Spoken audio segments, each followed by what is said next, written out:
इतना बड़ा आंदोलन जिले में हो जाएगा कि उत्तराखंड से दिल्ली जाने का रास्ता रुड़की में गुजारा है वो बंद हो जाएगा।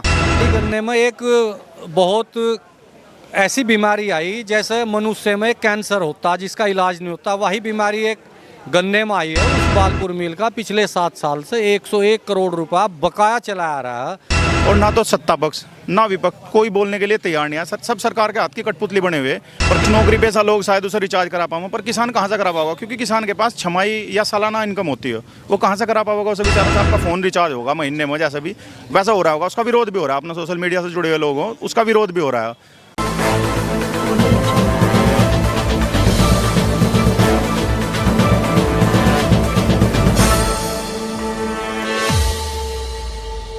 आप देख रहे हैं नमस्कार सिटी। आज हम मौजूद हैं रुड़की तहसील परिसर में, जहां उत्तराखंड किसान मोर्चा का जो धरना प्रदर्शन है लगातार जारी है। काफ़ी दिनों से यहां कुछ लोग, कुछ भारतीय उत्तराखंड किसान यूनियन के पदाधिकारी है, कुछ सदस्य आई है, उनसे बात कराते हैं। हम आपकी बात कराते हैं उत्तराखंड किसान मोर्चा के जिला अध्यक्ष महकार सिंह जी से।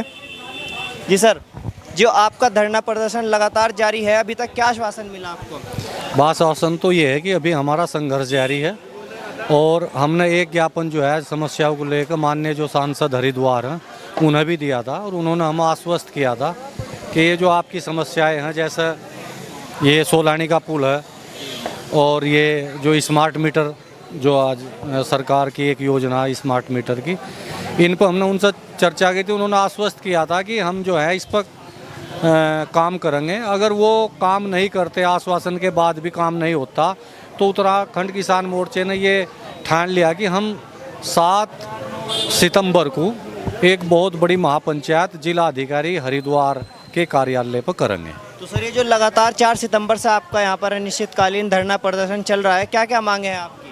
भाई इसमें तो मांगे एक तो ये है कि जो सोलानी का पुल है, दूसरा स्मार्ट मीटर है, तीसरा चकबंदी में जो भ्रष्टाचार है। किसान जो है इस जिले में चकबंदी से सबसे ज़्यादा पीड़ित है। चौथी समस्या जो किसानों से जुड़ा हुआ एक विभाग है एग्रीकल्चर है। एग्रीकल्चर में जो ये जिंक और माइक्रो न्यूट्रेंट खरीदते हैं, जो खाद किसानों को मिलता है वो उच्च क्वालिटी का नहीं होता, उसकी क्वालिटी बहुत ही लो होती है, जो कि किसान जो लेकर उसे अपने खेतों में डालते हैं वो उसमें कोई काम नहीं करता। अगली समस्या गन्ना भुगतान है, जो इकबालपुर मिल का पिछले 7 साल से 101 करोड़ रुपया बकाया चला आ रहा है।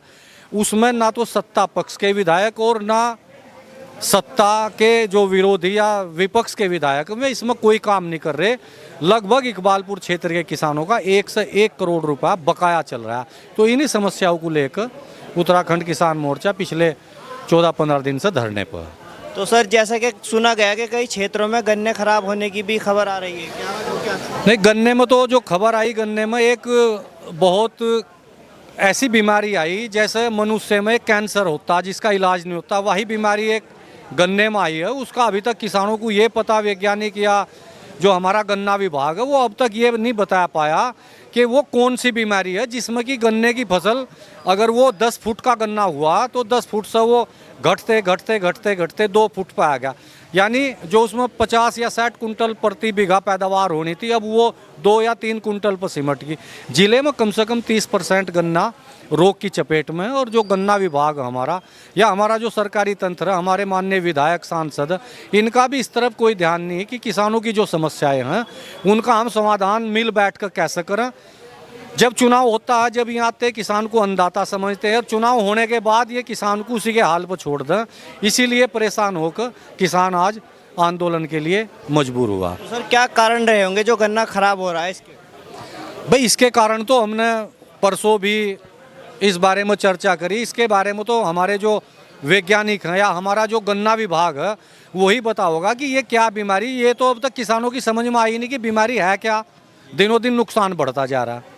तो सर, जो गन्ना समिति है, क्या वहाँ से कोई अभी तक मदद नहीं मिल? भाई गन्ना समितियों में जो सचिव स्तर के अधिकारी बैठे या जो गन्ने के सुपरवाइजर हैं, वो केवल एक शुक्रवार के दिन समिति में जाते हैं और वो 5 या 6 दिन अपने घर रहते हैं। चाहे इनका कोई मोबाइल का वो हो ना, क्या बोल रहा हूँ, उस पर चेक करा लो। ये फील्ड में कोई भी गन्ना सुपरवाइजर, गन्ने का कोई इंस्पेक्टर, गन्ने का कोई सचिव, यहाँ तक कि जिला गन्ना अधिकारी भी अब तक किसानों के गांव में नहीं पहुँचे। और उन्होंने ना तो उस गन्ने में जो बीमारी आई वह देखी, ना किसानों को ये बताया कि ये क्या बीमारी है, हम इसका भविष्य में किसानों को क्या इलाज करना चाहिए, इसका क्या भविष्य में इलाज है जिससे कि यह बीमारी ना कोई किसानों के बीच में गन्ना विभाग का अधिकारी अभी तक नहीं पहुंचा। तो सर लोगों का कहना है कि जो स्मार्ट मीटर है ये लगाए जा रहे हैं, सरकार अगर कुछ काम करती है तो सरकार जनता के भले के लिए करती है,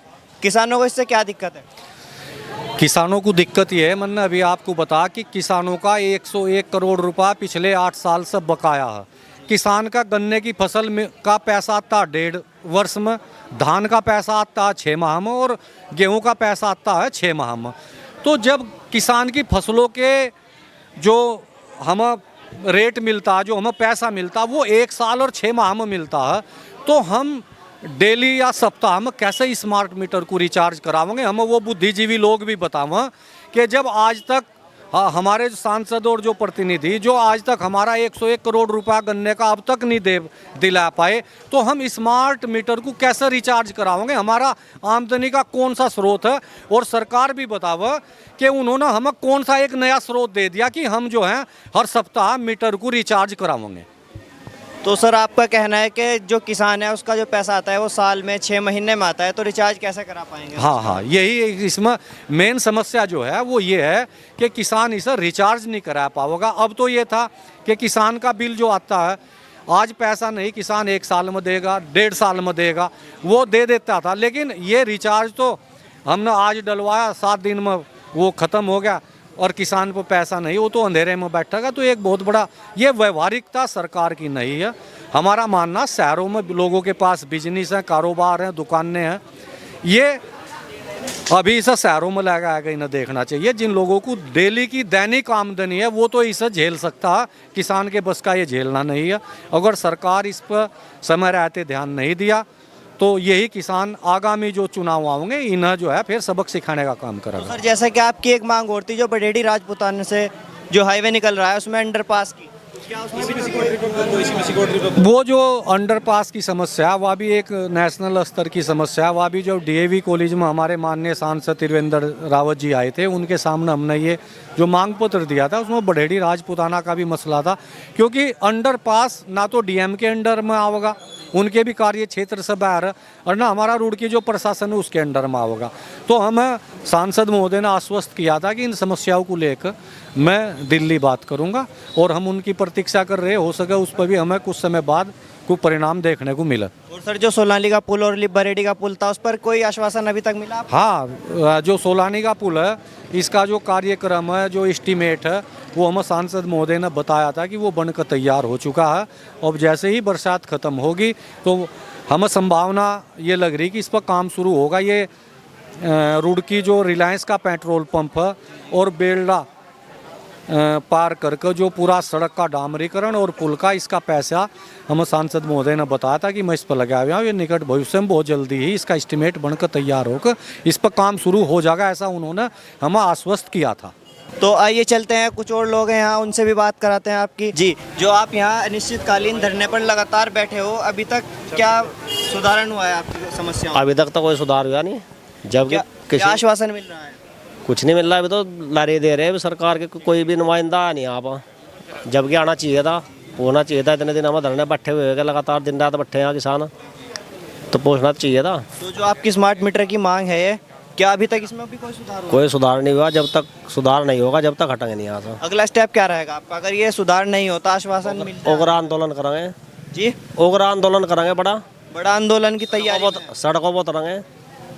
तो एक जो चीनी मिल की आपकी वो थी मांग, उसमें भी कोई सुधार सारी किसी पर नहीं हुआ अभी कोई सुधार। अभी जो भी आपकी मांगी थी मतलब कुछ नहीं हुआ? कुछ नहीं हुआ अभी। जी, आप क्या कहेंगे जो अनिश्चितकालीन धरने पर लगातार बैठे हैं आप लोग यहाँ, उसको लेकर? उत्तराखंड किसान मोर्चा द्वारा जो अनिश्चितकालीन धरना चल रहा है अध्यक्ष जी के नेतृत्व में, इसमें अभी तक कोई किसी भी मांग पर सरकार ने या किसी भी उनके प्रतिनिधि ने ध्यान नहीं दिया। अगर इसी तरह चलता रहा तो माननीय अध्यक्ष जी के नेतृत्व में उत्तराखंड किसान मोर्चा बड़ा आंदोलन करने की तैयारी में होगा। और ये स्मार्ट मीटर और गन्ना पेमेंट ये तो ले लेंगे, ये हमारे ही पैसा है, इसे वो कभी नहीं रख सकते। इसे लेने के लिए किसान को मजबूर कर रहे हैं। वो जब तक किसान सड़क पर नहीं आने का, किसान परेशान नहीं होने का, तो वो सोच रहे कि भाई ये तो आपके हाथों की कठपुतली। पर सरकार की बहुत बड़ी गलती है, उन्हें फिर चुनाव में आना 5 साल बाद, उन्हें तो आना हमारे पास ही आना पड़ेगा। तब उनसे सवाल भी होंगे। अब इसमें कहीं ना कहीं जिम्मेदार आम नागरिक भी हो, वो उनसे सवाल नहीं पूछता जो प्रतिनिधि हो, और ना तो सत्ता पक्ष ना विपक्ष कोई बोलने के लिए तैयार नहीं है। सब सरकार के हाथ की कठपुतली बने हुए।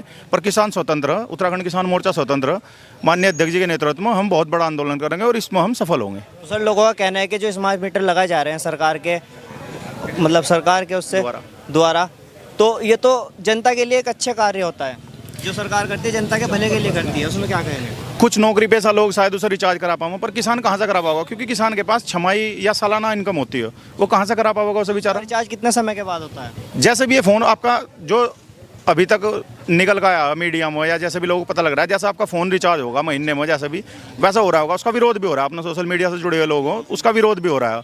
और हमारा जो ये रहेगा, जैसा भी हमारा मेन बॉडी का वो रहेगा डिसीजन, उसी हिसाब से हम काम करेंगे। हमारा जो लास्ट ये है डिसीजन कि हम स्मार्ट मीटर लगने नहीं देंगे, ना खेतों में ना किसी किसान के घर। हम उसका पूर्ण विरोध करते हैं, उत्तराखंड किसान मोर्चा उसका पूर्ण विरोध करता है। तो सर अगर आपकी मांगे पूरी नहीं तो आपने कहा कि एक बड़े आंदोलन की तरफ रुख करेंगे? जैसा कि हमारा शीर्ष नेतृत्व आदेश करेगा, माननीय राष्ट्रीय अध्यक्ष जी गुलशन रोड जी आदेश करेंगे, जिला अध्यक्ष जी आदेश करेंगे, उसी हिसाब से संगठन चलेगा। और हमारे पास किसान बाहुल्य है, बहुत सारे कार्यकर्ता हैं, सब सक्षम हैं, किसान बहुत हैं। इतना बड़ा आंदोलन जिले में हो जाएगा कि उत्तराखंड से दिल्ली जाने का रास्ता रुड़की में गुजारा है, वो बंद हो जाएगा। उसे बंद करने में सक्षम है हम, उत्तराखंड किसान मोर्चा सक्षम है। आपका धन्यवाद। तो जैसा कि आपने देखा भी यहाँ पर किसान में काफ़ी आक्रोश देखने को नज़र आ रहा है। तो इनकी मांगे पूरी नहीं होती तो एक बड़े आंदोलन की ओर रुख करेंगे। ऐसी ही और खबरें देखने के लिए हमारे साथ बने रहिए नमस्कार सिटी में। धन्यवाद।